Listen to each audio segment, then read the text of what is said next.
Non vogliamo illudere nessuno perché non sappiamo ancora, non abbiamo un'entità, non abbiamo nemmeno la certezza di quante risorse arriveranno. Ecco.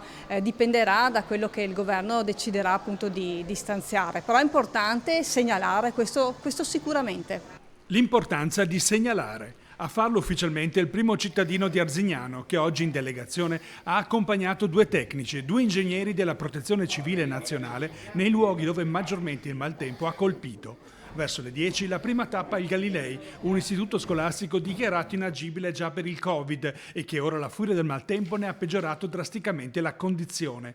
Imminente l'inizio dell'anno scolastico, potrebbero giungere qui gli annunciati container per poter iniziare le lezioni. Hanno preso atto naturalmente, hanno visto anche l'entità e anche appunto i danni ingenti che ha subito anche solo l'Istituto Galilei e siamo tra l'altro preoccupati molto per la ripartenza, così pure i danni di altre scuole che stiamo ancora quantificando esattamente, quindi io credo abbiano davvero capito che questo maltempo ci ha messo un po' molto in difficoltà, ha creato molti problemi alla nostra città.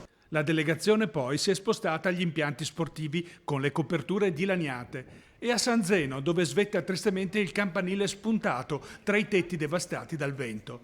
Danni pubblici e danni privati. Ancora tutto deve essere quantificato. Questa volta non si può fare affidamento solo sulla determinazione della gente a non farsi sopraffare dalle avversità. Abbiamo visto quanti cittadini subito dopo l'ondata di maltempo erano già però in strada e si sono rimboccati le maniche, però questa volta davvero abbiamo bisogno di attenzione e soprattutto abbiamo bisogno di risorse, ecco.